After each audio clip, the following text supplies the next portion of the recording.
Hello, welcome to Mindful's Leading Mindfully webinar. And I'm Brian Welch. I'm the CEO of Mindful Communications.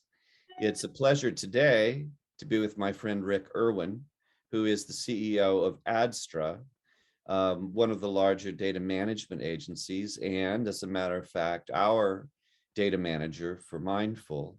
Rick, welcome to the webinar. Good to have you here. Thank you. It's so nice to be with you, Brian.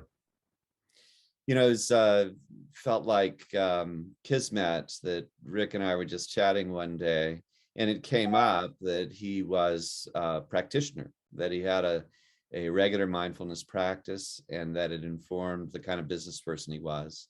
And so I thought it'd be real interesting to sit down together and sort of discuss the whole business of data management, of the identity economy, which is a new landscape for a lot of people and a very important thing in the marketing world, and how mindfulness influences the kind of business people we are and the kind of, hopefully, the kind of leaders we are. Rick, how did you get started meditating? Sort of by accident. I was a big fan and listener of a intellectual and a meditator named Sam Harris that you probably are familiar with. And I always enjoyed listening to his ruminations on lots of different topics, and then became aware of his book that he had written called Waking Up, and read that book and really enjoyed it, and then began trying meditation for myself, and just sort of started with Headspace. I think was where I started, because we had some friends, good friends, who had found that app to be useful, and I found I really enjoyed it from the get-go. And I enjoyed it partly because it was so obvious to me it was going to be a lifelong practice. It was going to be a practice. So many things you experience, somebody recommends a great book or a movie, that doesn't become a practice, right? That's just a one and done. But the first time I started practicing Vipassana meditation, it struck me that this could take my entire life to learn, and with learning all along the way. And so I've enjoyed the practice ever since. Yeah, it's sort of fathomless in a way, isn't it? I think that's a very gratifying aspect of having a regular mindfulness practice, that one doesn't reach the end of it, and it's almost as though the longer we practice, the more the vista opens up, the greater the potential appears, maybe. Were there things about your life and your awareness before you started practicing that stimulated your interest in meditation? I've always been really interested in understanding how my own mind works, and I had never really been exposed to something that could be self-insightful that way. Some people go to therapy for that, and I've often thought, well, it would be fun to go to therapy just to be able to understand how my mind works. But this is more or less self-regulated, and yet I find provides a lot of insights about how our minds work and how they can work differently if you want them to. So for me, that's the thing that sort of immediately I found benefit with, that I continue to get benefit from every single time that I meditate. It's a really interesting aspect of it. Some of our problems are addressable, and I wonder if this is your experience, but I find that some of our problems are addressable just because we give ourselves enough space, enough quiet, enough stillness to look at them and get a clearer view of where we're at in our own minds. Is that your experience too? It is. I didn't know that there was a difference between and I'm not sure if I'm using the terms technically correctly, but in the way I think about it, I didn't know that there was a difference between contemplation and meditation. Yeah. And so for me, if I needed quiet time to think about something, I would go and to a place that was quiet and restful, and I would think.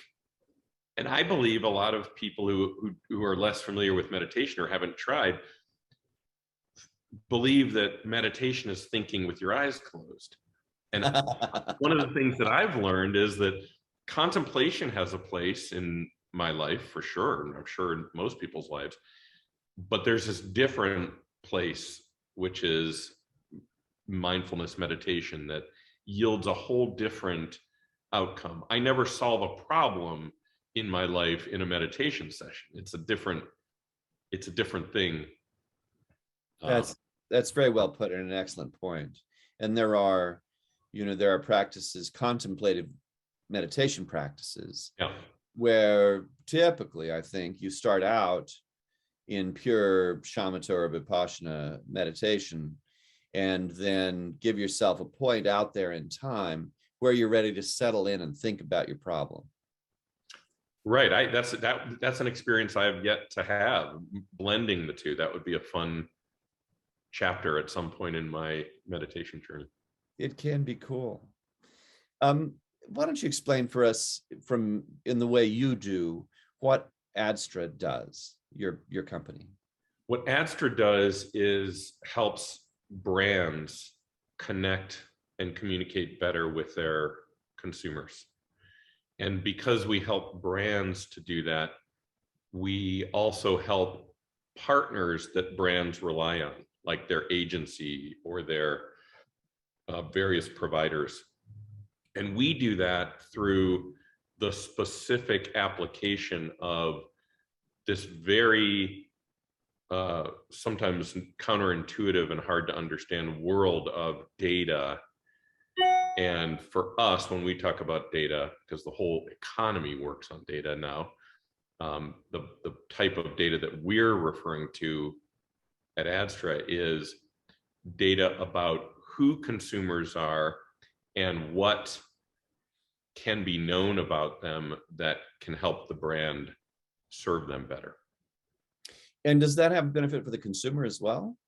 It sure does, because now consumers are often relying on brands that are huge, faceless corporations.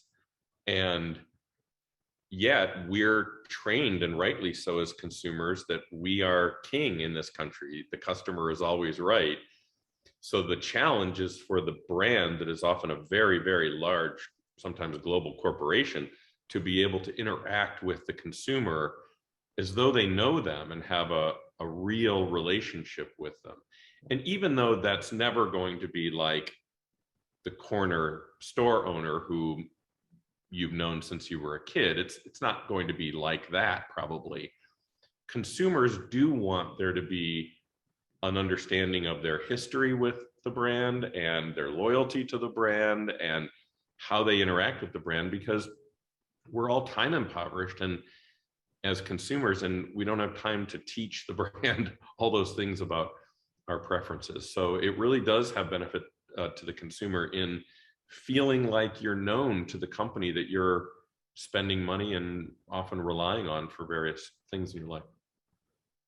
Are we getting better at, and I'm thinking from my own consumer experience, what I would like is for the messages I receive from the brands to be more targeted.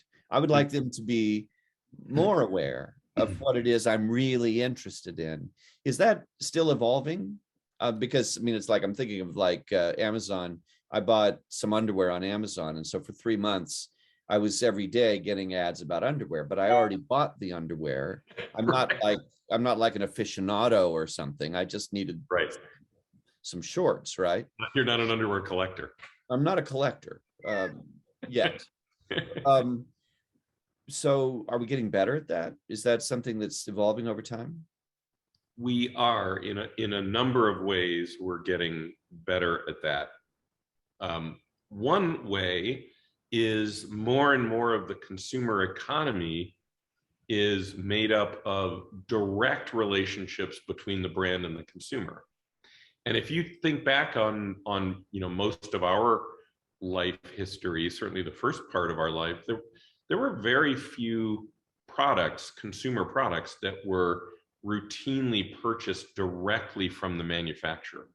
And increasingly, that is a more prevalent form of commerce. And so that puts an onus on brands and an opportunity for consumers to have a closer and more full and knowledgeable relationship. And that's in fact what's happening for many brands that grew up using distributors between them and the consumer.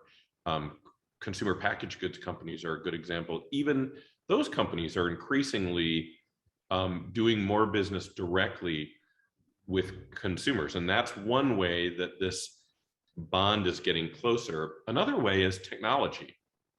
Technology allows brands, sometimes very large corporations, to organize what they can and should know about the customers that they have better and link things together. There's an old example that was long ago resolved, but is familiar and intuitive enough that to share, that American Express once upon a time had a challenge because each of their different credit card products, like the green card and the gold card and the platinum card, was each managed by a different business unit within the company. And each of those business units had to acquire new customers, new cardholders every year. And so they would send solicitations, often through the mail, to do that. And through no malice aforethought, sometimes the gold card team would send an offer to a platinum card holder, not knowing that was already a customer of a higher order product. And so technology now allows us to help the brand make those connections so that sort of thing doesn't happen. And for you, in your example, that results in more relevant messaging. And less underwear. And hopefully less underwear when you don't want underwear. Exactly. Yeah. In a way, isn't it kind of true that even if I buy your product, let's say you make the protein bar that I like to eat, even if I buy your product at the grocery store, you're still going to be out there working to meet me personally through social media or registering email lists or whatever, right? I mean, it's like every company, even retail-driven companies, are kind of media companies in this landscape with thousands or millions of direct relationships with consumers. Yes, that's 100% correct, and that's also a function of technology. When I first got involved in the business of data and identity, maybe 25 years ago, more than that now, the notion of a consumer experience happening across many forms of technology and many forms of media was very much a dream and very seldom a reality. And today it's really fun for me to reflect on a career in which you can see the achievement of something that really makes the consumer experience better over a period of time. And that's what we've seen happen in really, especially in the last 5 to 10 years, it's accelerated. So, there's the idea that mindfulness practice, that is the self-awareness that we believe comes from it, maybe generates the potential for us to be more conscientious as business people and business leaders. I'm just sort of wondering, there's a lot of negative attention paid to the aggregation of consumer data, to the fact that we are all in business learning more and more about consumers day by day, aggregating data, becoming more sophisticated in how we use it. how do you view the present, the past, present, and future of the sort of ethical questions around data aggregation and data management? Do you have a It's such a great question. It's been central to my whole career in this industry, and I'll tell you, um, there's certainly an overlap in terms of mindfulness as we think about it in the context of meditation, with being mindful about the right thing to do in industry. But I will say there need not be an overlap. The overlap is coincidental because in my view, being a practitioner in this consumer data industry confers an ethical obligation on one to do the right thing. That has nothing to do with whether you decide to ever learn to meditate or become a practitioner of mindfulness or any of the meditative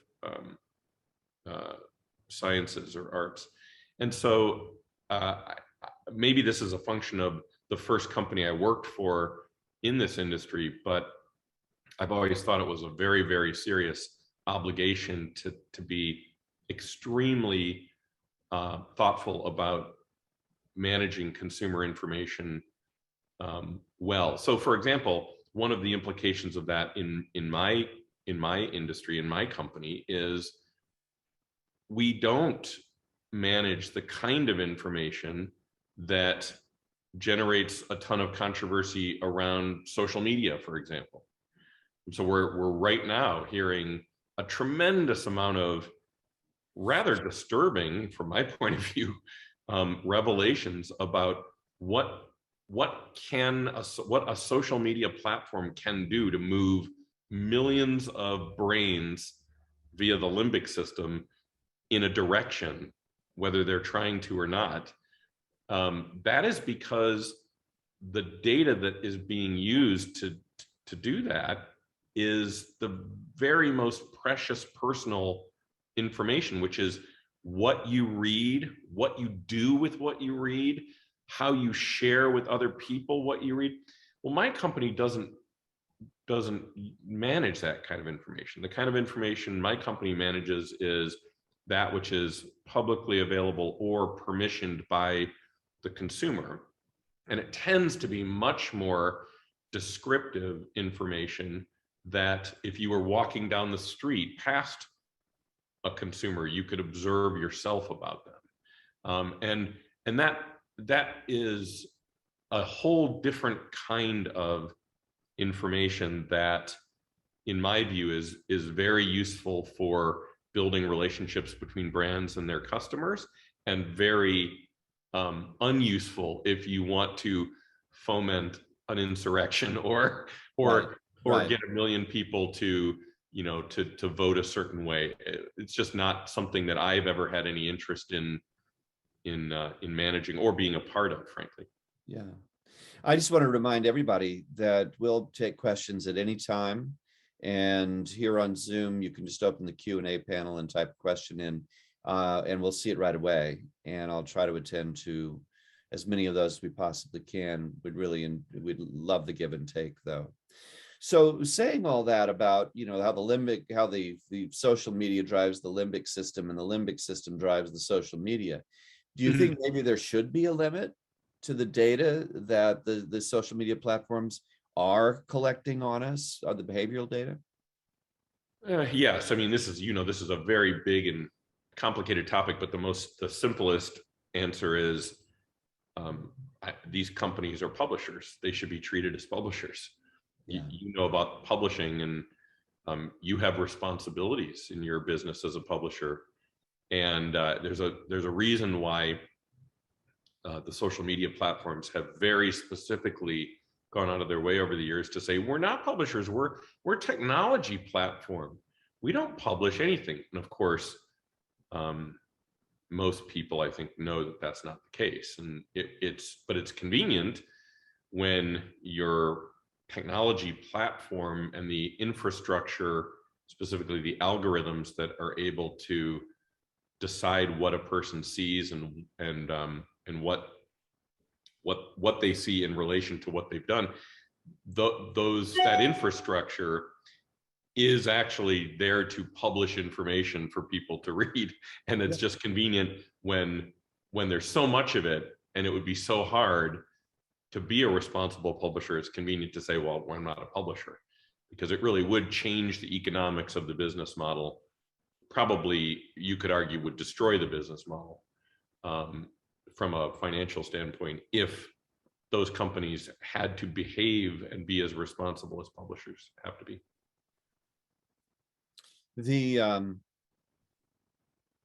I think for a lot of people, it's not apparent that, in a way, the big social media platforms are sort of following the instructions of their users, in the sense that their algorithms feed off of engagement, they feed off of obsession. And people become obsessed when they are triggered by a subject, when they feel a strong partisan inclination toward a topic. And so, I know what my friends that work for social media platforms say: we're just listening to the users and making the experience more engaging for them. But of course, even if it's drawing out their very worst qualities and aggravating the worst feelings that they're experiencing, in fact, in a way, aggravating their suffering. Do you see that at all the same way that I do? I do, and that's the now there is an interesting possible connection between the practice of mindfulness meditation and your experience as a consumer and a user of Twitter or Facebook. And the connection is, for me, one of the great benefits I've gained from learning and practicing meditation is the ability to concentrate to the extent that you can recognize how to react to something. Yeah. That is the opposite of the way social media platforms are designed to operate. They're designed to make it impossible for the human brain to think about their reaction. And that's maybe counterintuitive to people who aren't in that business. And I don't mean it to say, obviously, not everything that happens on a social media platform is a bad thing. It's just that the bad hijacking of a brain via the limbic system and the good hijacking of a brain via the limbic system are both the same mechanism. It just happens that the good hijacking of the brain doesn't sell as much advertising. Yeah, exactly. We have a couple of questions. The first one, Greg Wolf has asked us if there's a way that Adstra can help email marketing and direct marketing to the audience that they've captured on social media. In other words, is there a way you can take a social media audience and help a marketer convert it to a marketable audience in email? I think that's the nature of the question. Is that something Adstra can facilitate? It is. We do that regularly, and there are many ways that can work. We find one of the most basic ways is we have a number of customers that have now in data-driven marketing. One of the things people are focused on is first-party data, the data that comes directly from the relationship with a customer of a brand. And many brands don't stop to realize that the visitors to their web properties, even if they're anonymous visitors, that is first-party data. And often we're able to help brands understand how the audience that they may have already marketed to in any medium, including social media, has already become a regular visitor to their site. They just don't know that yet. And there are hundreds and hundreds of ways that a brand can become smarter about who their customer is and how to speak to them. So for instance, planting things in the social media that drive them to an interaction directly to a specific interaction, or a registration at their own site, right? Absolutely. That's a very common one.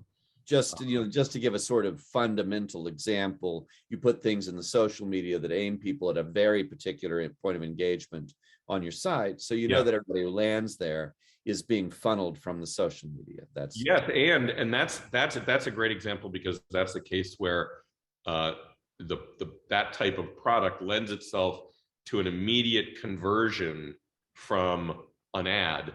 But there are many products and many brands that's not how it works. Airline tickets don't work that way typically. You might be in the market for a trip, but if you're not, you're not going to click on a United Airlines ad and buy a ticket normally, unless it's some remarkable offer that you can't pass up. But still, United Airlines would like you to think of them because you saw an ad, and perhaps explore a part of their site that is offering deals for spring break. And that's not going to be a conversion, possibly, but it's still important for the airline to know that the advertising drove some awareness and some follow-up action, and everything in between awareness and a conversion are interactions that the brand wants and needs to know about, that we help them understand better. And everybody's building audience right now. I mean, every kind of company has an audience, and every kind of company is building audience. And as we were saying earlier, like every company is a media company. I was wondering, Charlie Swift asked, and I think it's a lovely question. I was wondering about your reaction to his suggestion that the need for the social media companies to take a higher level of responsibility might be analogous to alcohol companies accepting some accountability for drunk driving, and changing their marketing tactics to include messages about driving responsibly, to warn people about the dangers of drinking and driving. Is there a parallel there for you? I think there's a parallel. I think it's part of the notion of when we decide to participate in a business career. I have always felt it's important to not be harming people. Don't be evil. Is that the don't be evil? I guess was the famous Google one. Yeah, exactly. Yeah, which somebody could maybe critique now, but I think it's a very personal thing, and it can make it hard to talk about, because we've probably all known somebody that worked for a spirits company, or even somebody who worked for a tobacco company, who you consider a friend and an ethical person. So it's just an affiliation with a company can't be the standard upon which we decide whether a person is ethical or not. And after all, corporations, we talk about them as though they're people. We treat them legally as though they're people, but of course they're not people. They're collections of actual people. And it makes it important, I think, for companies to make sure that collection of their people has an ethos that is doing the right thing. And so to me, it's quite clear that should be a part of all of our lives, and hopefully that will become the future in social media, and for that matter, any other company that is operating legally but maybe doing things that, if done wrong, can be very harmful. The other thing that comes to mind is the pharmaceutical companies that deal in opioids. Might even be a slightly more apt analogy, because that's not an entertainment thing. In a way, you could say alcohol is large, spirits consumption is largely a recreational pastime. When it becomes a problem for somebody, it crosses a line into something else.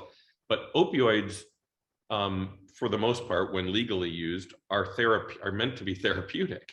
And we've seen now that through a combination of lack of oversight and perhaps even some people doing the wrong thing, you can create an epidemic of addiction in communities that can least afford that kind of addiction. And so it just underscores how important it is for companies to have an ethos around not hurting people, not harming people. Yeah. Well, I don't think there's any question that the pharmaceutical manufacturers bear a very large responsibility for the opioid epidemic. And I mean, I have a personal interest in all of it because one of my children died of opioid addiction.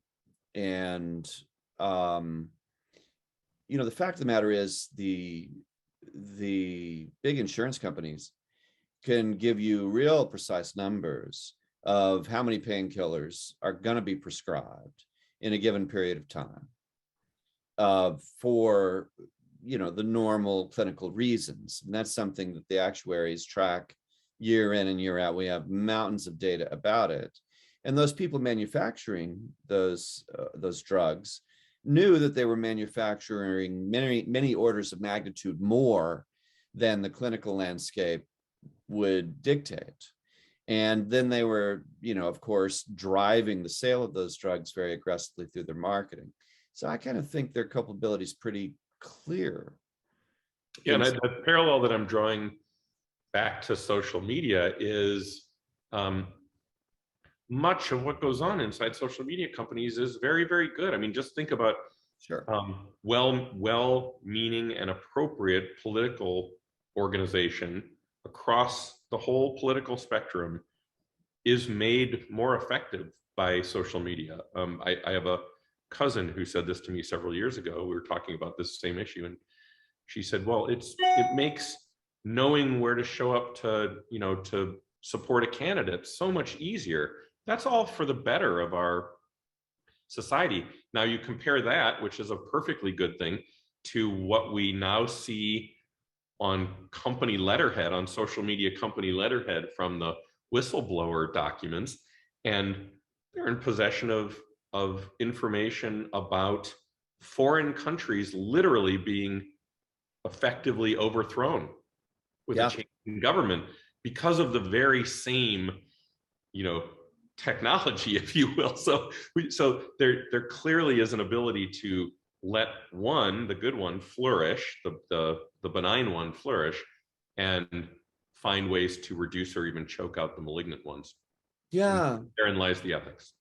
Well, and the opportunity to do something meaningful, but also maybe the responsibility. One of the folks with us just asked, is it possible that the technology companies have even greater responsibilities than publishers? And I suppose, considering their power to track behavior and the profoundly powerful ways that they engage that capability, maybe they do have even greater responsibilities. Maybe real judgment calls need to be made about what's responsible and irresponsible behavior on the social media platforms, and maybe they should be paying people to do that.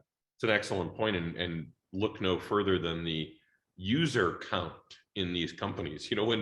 When one of them claims 3 billion users, there is no company on the planet, there are few anyway, that can claim to have almost half of the population of the entire planet using their service. That confers a huge obligation. Right. As direct marketing has evolved, and this is another question from one of the folks who's visiting with us today, how much should we listen to consumers about the form in which they wish to receive communication from? That's a really great question. Well, I had in graduate school, I had a consumer behavior professor who said, and he was a wonderful, very optimistic person, but he said, you have to understand consumers always lie, but they don't usually mean to lie. They just lie.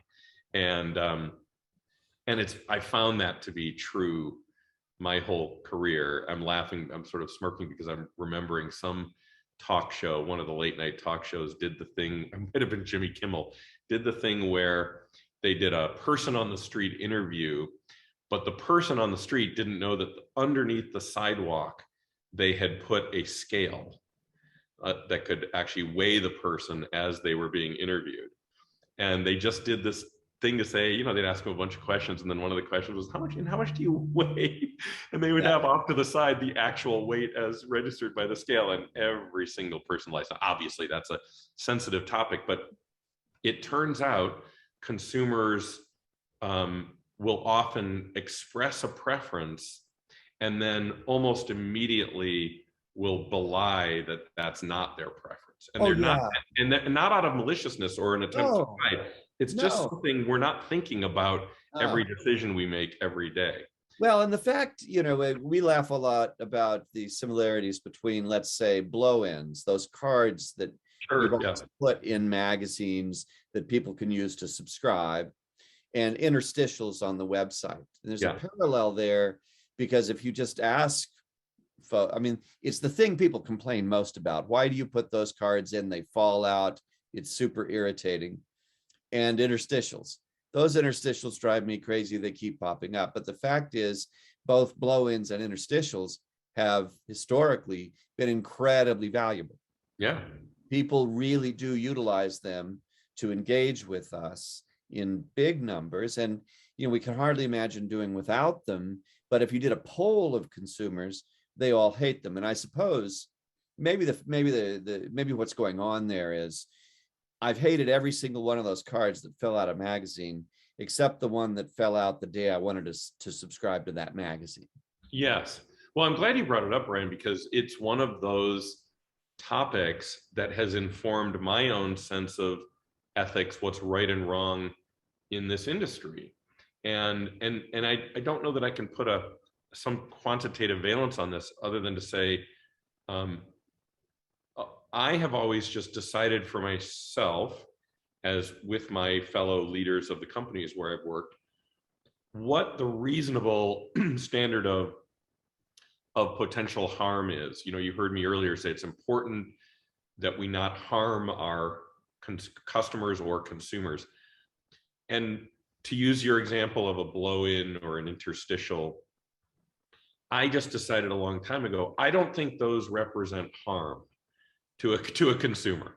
I Right. just don't think they represent harm. Some people, particularly if you really look at sort of people who are very very very strident privacy guardians, they include anything a consumer doesn't appreciate in their life as a violation of their privacy.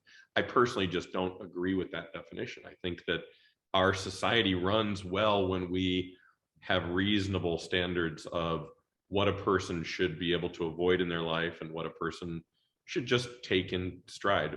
Same way as I don't think, if I'm walking by a billboard, if that billboard offends me, I don't think that billboard should be taken down. I think I should not look at that billboard. And I also feel this way about a lot of media. If it's offensive, turn to a different channel or whatever, which I think covers a lot of these things. But that's very different than the topic we were talking about of social media, where you're being served up the channel that the algorithm knows is going to tick you off. And that's out of your control as a person. And that's why I have a different feeling about that. Well, I think you can make the case that any algorithm that's intentionally trying to make us angry is doing us harm. And, that's probably not okay. I agree. Have you incorporated mindfulness practice into Adstra? I mean, is there other ways in which clearly it's influenced your strategic orientation and your style, your leadership style? Is it a part of the Adstra organization in any way? Only on a personal level. I think there have been a couple times when we've discussed it as one of many things that can be beneficial. Especially during COVID, I think we talked about it a couple times, but I think it's fairly personal. And one of the reasons I think it's personal is that the first time many of us hear about it, it can come across a little bit, granola, and some people then think, well, that's not for me because that's one of those weird things that I don't participate in. And so I think it's more interesting when a person can come to it on their own and find it valuable. And I also know a lot of people who have tried to learn to meditate, and it's just not, they don't think it's for them. And so I'm reticent to, I'm reticent about doctrine around it, or even promotion of it personally, even though I know there's no harm to it. So no, but that's an opportunity for Astra to maybe do more of that down the road. We do the simplest things. I mean, even though mindfulness is our bread and butter and the only thing we talk about, right? We don't impose it with a heavy hand. I don't think you can. I don't think it's productive. But we start meetings with a minute of silent meditation very often. And we often bow in and out of meetings as a sign of respect. Just a couple of little things. Those are wonderful. I love that. That keep us in mind of what we're doing, hopefully. I do, it brings to mind very early in my career, I worked for this big printing company, R. Donnelley, and they, at one point, they decided to expose all of their executives to cultural, it was framed as cultural training. And this really interesting firm came and did this training. I'm not sure if the firm is operating anymore, but the patriarch of the firm is a guy, I think you and I might have talked about this, Brian. He's a guy named Larry Sen. Yep. His firm is called Sen Delaney. And they did this training, and R. Donnelley was a fairly large, maybe a $5 billion company at the time in revenue, and tens of thousands, maybe 100,000 employees.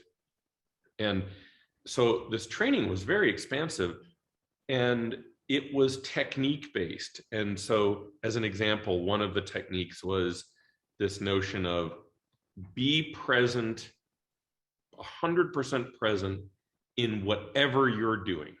If you're having a meeting with somebody, if you're in a large meeting, don't be looking at your phone. Back then it was whatever it was, your PDA, your Palm Pilot or whatever. BlackBerry. Yes. This was even BlackBerry, but yes. And that notion of be here now was one of maybe 50 techniques that they introduced and would reintroduce, and we would learn over time. Well, only much later, when I began my own mindfulness meditation practice, did I realize Larry Sen had designed every one of those techniques were from the practice of mindfulness meditation. Yeah, effectively a 2,600-year-old set of practices. Exactly. Right? And he just had decided, and I think wisely so, that don't frame it as such. Just frame it as executive techniques and skills. And so your comment about the ways you all have woven it into business reminds me that there are many ways that you can bring these techniques that don't have to be billed as having anything to do with mindfulness into a company and have great benefit for the way people in the company work with each other and accomplish work together. Yeah, we certainly believe that. We do a big part of our business is corporate training in this space. And, for our own folks to sort of keep up with it, we just offer as a benefit to all of our employees, a very generous benefit for engaging with meditation teachers, going on retreat, getting whatever formal training feels right to them in the general mindfulness space, which includes a lot of different things. And Lori asked if we teach stress management or mindfulness practices in team meetings or staff meetings. We do some of that. We have a weekly meditation drop-in that's open to everybody. We have monthly sort of lunch and learn sessions with meditation teachers. But from a manager's perspective, I have found it more valuable to loosen the purse strings a little bit and just offer to pay for people's meditation teacher for their private instruction for a retreat or a course if they want to take it. And then folks get to choose an avenue that's inviting to them, which has worked really well, and it's really fun. It's exciting to see people evolving on their own path. Well, we will explore that with with you, because that could be very helpful to us. We have a question about databases and the publishing business. Greg Wolf has asked, he says cooperative publishing databases have been a technology that has been a game changer for magazine direct mail. Is there anything new coming down the line that could take magazine direct marketing to the next level? Yeah, please. Go ahead. No, please. I do think it's funny in the data-driven, or I should say, digital media world, because magazines and catalog and omni-channel e-commerce has been data-driven for a long time. But in the digital media world, that notion that Greg brings up of cooperative data sharing that drives a benefit for both the donor into the cooperative and the recipient, in digital media, that's kind of a taboo topic, and I found it interesting. It's really been a taboo. The first time I encountered it as a taboo in digital media was the first time I met a retargeting company, which was this company Datomi a long time ago, and their founder is this brilliant guy named John Giuliani, who I remember my company Experian was considering acquiring Datomi, and we said, well, this is just like our cooperative data business, and he said, oh, you can't use the term cooperative in this world. So it's still a bit of a taboo topic, but what I see coming down the pike, which will be this same concept, is the notion of cooperative identity resolution. It turns out that in data-driven marketing, where the expression in media will be a form of digital media, there's often an unsatisfying match rate of your audience base, your customer, or whichever audience you're intending to reach, to whichever form of digital media. And of course, this is what onboarding companies have sought to help with, but even in those cases, the match is far from perfect, often far less than 50%.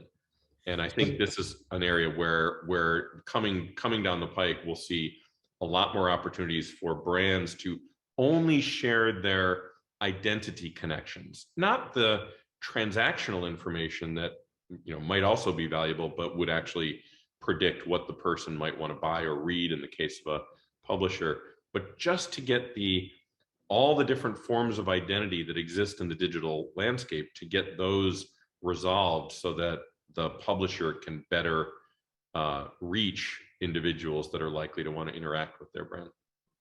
And you're using publisher in the general sense of anybody everybody building audience, which is like everybody, right? Yes, I am.